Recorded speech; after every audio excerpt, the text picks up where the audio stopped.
Hi, this is the foreigner in the Philippines. Well, during our time, the last three going on 4 months when we've been doing our work, my wife Beth and myself, and we've been doing it for no return. Well, actually that's not really true. We do it for a great return. We do it for the return of knowing that we've made some small difference. Now, the point is that when you think about doing a kindness for anyone, you do it for no return. And that's the most unpopular, illogical, nonsensical thing that you can say to any practical-minded person in the world. Because they'll say, well, there's no free lunches. Everybody has to pay for everything that they do. And somebody somewhere has to break this cycle, and it's not going to happen by governments. It's not going to happen with huge groups. The Red Cross isn't going to change this. They're going to change certain things in a certain way, as will all of the big corporation style help agencies. They're all going to change it in that particular way. What you have to do, I feel, is that you have to change it on the next person basis. Now, a friend of ours who is a good friend that I really respect and listen to has said, why are you doing what you're doing? You can't help everybody. Well, it's true that you can't help everybody. What you can do is make a difference in a small way in this day that you have. Will you be able to do it tomorrow? Well, you may not have tomorrow. You might not be here. Now, why would I? This is not a gloom and doom thing. This is one where you do what you do because you think it might make a difference. You might, if you look at the next child and do something which encourages them, that makes a difference. It might not make a difference in your lifetime. You may be long gone when the effect of what you have done is seen in that child. Right now, if you've gone along and you've done something, say, for some kid that you don't even know, the effect of that will be with that child for all their life. I remember when I was a kid, there was a kid on the end of the road. We were all in council houses, okay, so we're all actually poor kids. But one, the guy had, the father had a good job.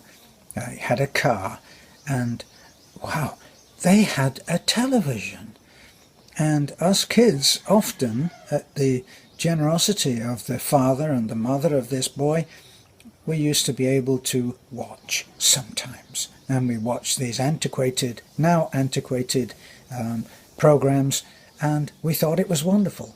Well, one day, this man was taking his son on his bike, and they were going to ride to Manchester Airport.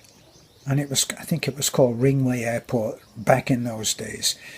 And so I went with them. So all three of us went on our bikes and we went to Ringway Airport. And it was a big deal just watching aeroplanes take off. Well, we're not talking about 747s, we're talking about small passenger aeroplanes. Well, there was one particular corner of the airport there where they were doing joyrides.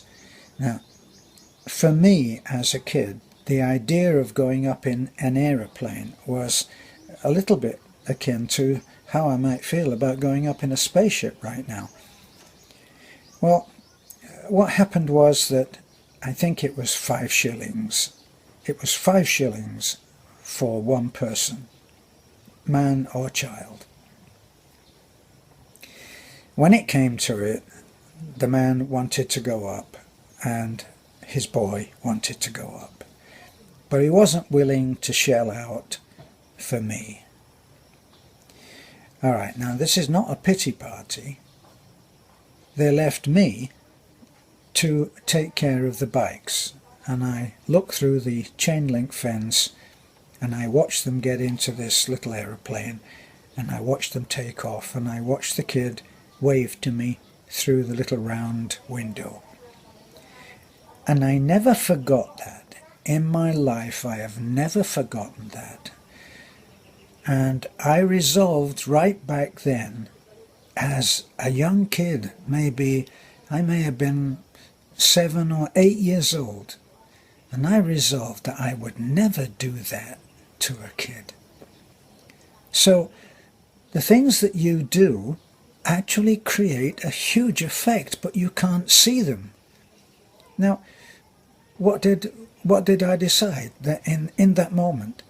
I decided that if I had 2 kids, mine or not, and I was with them and there was a treat going, if we couldn't all have a treat, we didn't all have a treat, that no kid would be left out. And that's what I've tried to do ever since. Does that mean that I like every kid? No, it doesn't. Does that mean I give to every kid? No, it doesn't. But I try not to favour one kid over the other. Whether I'm successful always, you have to ask the kids in my life, I guess. But I try not to leave out someone. And the object of that is not talking about a lesson that I learned as a kid in relation to kids. What it's talking about, really, what I'm trying to illustrate is that small things make a big difference, but we can't always see that. Now, did that man see me crying as he was going off? No, he didn't.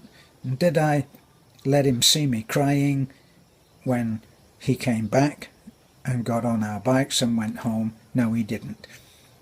But the effect was there, and a major decision was made in my life which has stood in stead ever since.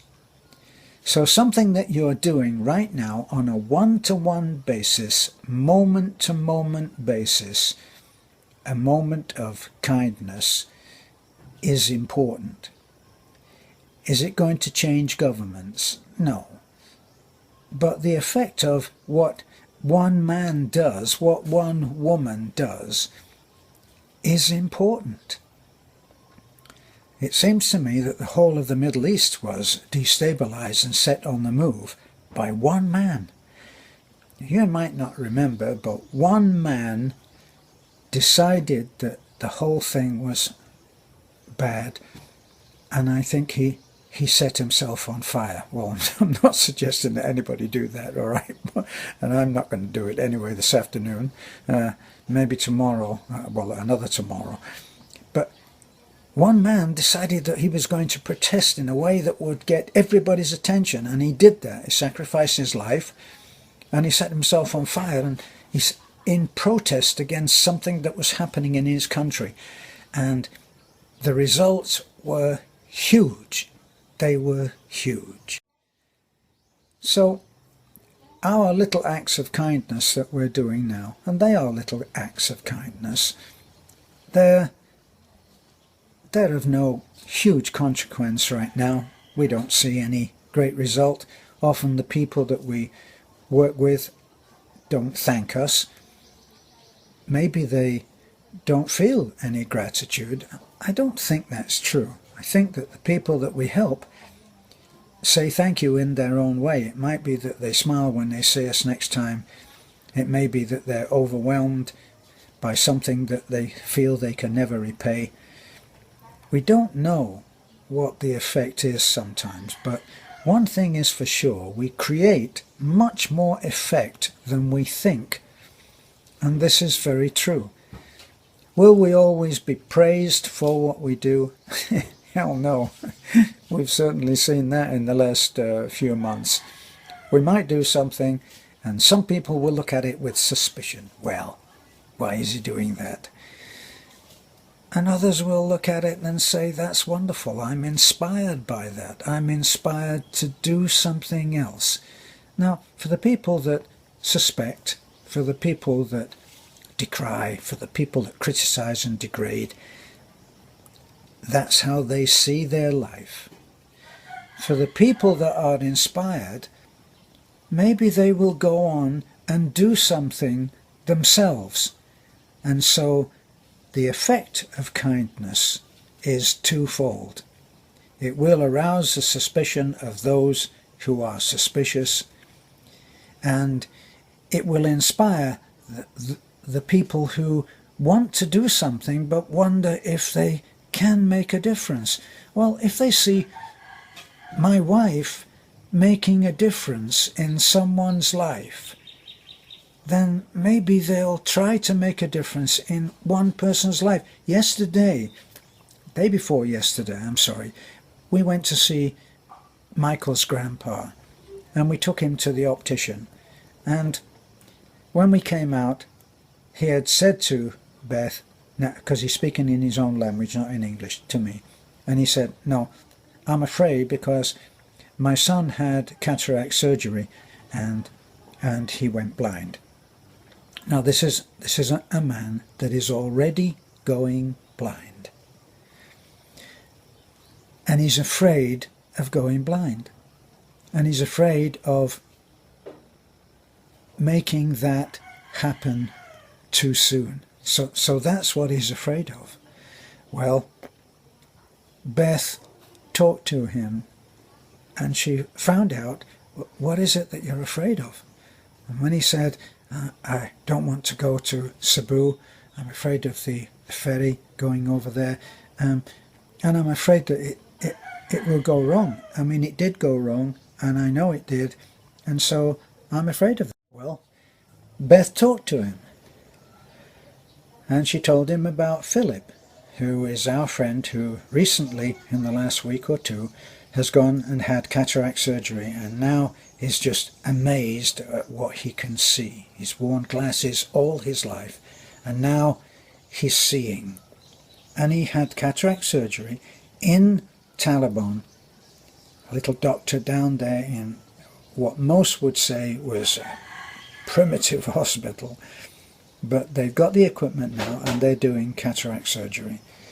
And apparently that was all that the man needed. That's all that the grandpa needed. And when Beth said, well, our friend Philip, he just had cataract surgery and he can see wonderfully now. So Grandpa said, okay. And that was it. So with a few words and the compassion to care enough, Beth may have changed that person's life. Now somebody out there will say, interfering in people's lives again. Oh, yeah. You know, the man who invented penicillin was interfering, wasn't he? The man who did a heart transplant. Can you imagine the trepidation that he faced that first operation with? The first step is always the most difficult. The Greeks, who are probably amongst the most clever people that have been on the planet, they decreed that the 4-minute mile could not be broken. A human being was physically incapable of running a mile in 4 minutes. That actually was the rule for thousands of years. Everybody said, well, the Greeks said that, no, you can't do it. I mean, the Greeks knew this years ago. So that was it. And then one man, Roger Bannister, did it. And now this record that was gold, a golden rule, unbreakable rule, is broken by college students regularly. People who are now grown athletes have grown up knowing that rule, well, they used to think that, but it's not anymore. You can do it. And then they start thinking, maybe I can do it. And then they do it.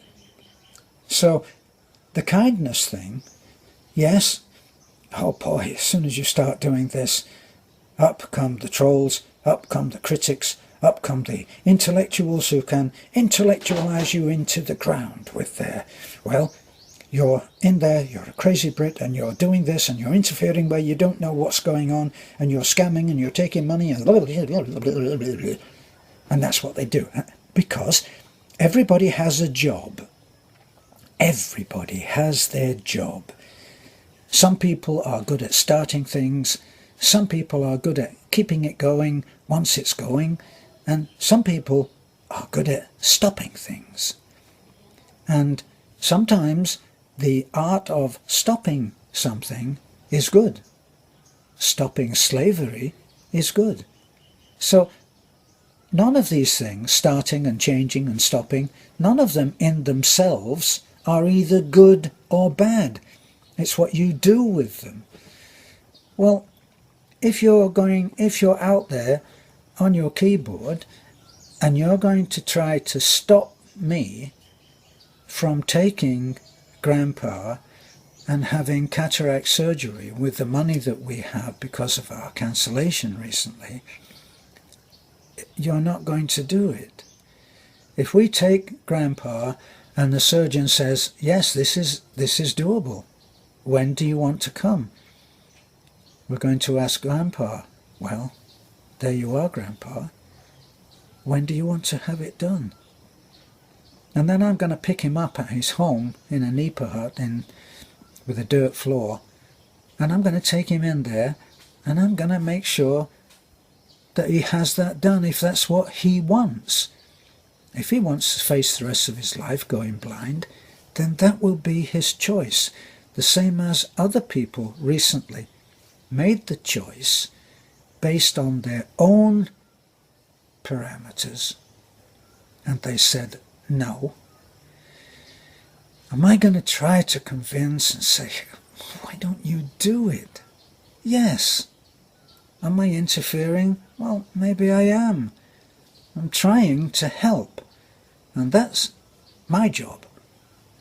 I'm going to try to help. I've reached that point in my life. I'm going to try to help, and I married a wonderful woman who goes along with that idea. And that's what we're doing. And that's what we're going to continue doing. And can we make a difference? It will only be a small difference. We made a few houses, 6 houses so far, and we're going to make 7 and 8 soon. Right? But we're going to keep on doing those things, because what else would you do? When someone puts forward a reason for why you shouldn't do something, well, what do you do with it?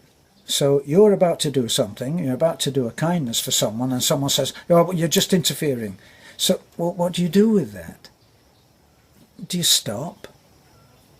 And then what do you do? So you sit around going, well, I was going to do a kindness for somebody, and but that clever guy told me that I shouldn't do it, so maybe I shouldn't do it.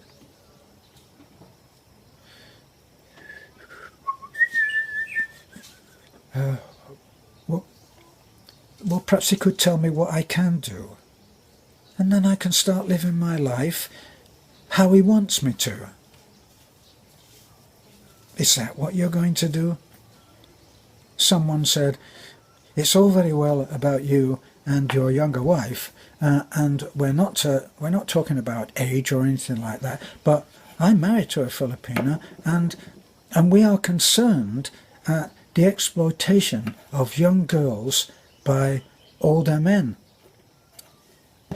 Well, I'm concerned about the exploitation of young girls by older men, and in my case I'm an older man and I'm married to a young woman. She's not a girl, she's a woman. She's an accomplished, intelligent, educated woman, and we are of like mind. Now, But what do I do with that criticism? Now, these two people, very well-meaning and sincere and respectful, and they put their point forward with respect, and I respect what they say. But what would I do with that? Well, let me see, what could I do? I'm an older man, and I'm married to a younger woman, so am I exploiting her? Well, let me see. I married her. We're in love. She loves me. I love her. We're happy. What shall I do? Shall I get divorced? So I'll get divorced, and she'll be unhappy, and then I'll be unhappy. Well, she'll get somebody else, of course, because she's beautiful. And what will I do? Well, perhaps they'll tell me how to live my life according to their way of thinking. Will that work? What will I tell Grandpa next Friday? I'm sorry, I can't help you on that. I'm getting divorced. You see, when you try to force your opinion on someone, it is wrong. And some people have said, well, you tried to force yourself on what's her name, and look what happened there. Well, somebody else also said, well, wait a minute, it wasn't a waste, because that girl now has a house, has a place to live, is on medication, looks healthier, looks fatter, well, has put on some weight, and has said herself that the medication has made a great deal of difference. And she is going to continue to live her life. Sorry about the chickens. She's going to live her life according to her own rules, which we respect. Well, our job is done, and we're out of there. And we're on to the next thing. And we're going to live, as everybody should, we're going to live according to how we see life should be led. We're going to do kindnesses if we can. And we're going to continue, because there is no other choice. You can only do things as you see fit. You can only do things the way that you think is the right thing to do. And hopefully you're not going to harm anyone else. Hopefully you're not going to have everything go wrong and fall down around your ears. And if you do, then you're going to pick yourself up and you're going to start again and keep trying. So, does a simple act of kindness make a difference? Well, I think it does. And as I've only got me inside my head deciding what to do, then I'm going to continue doing it. This is a foreigner in the Philippines. Thanks for looking in. Bye for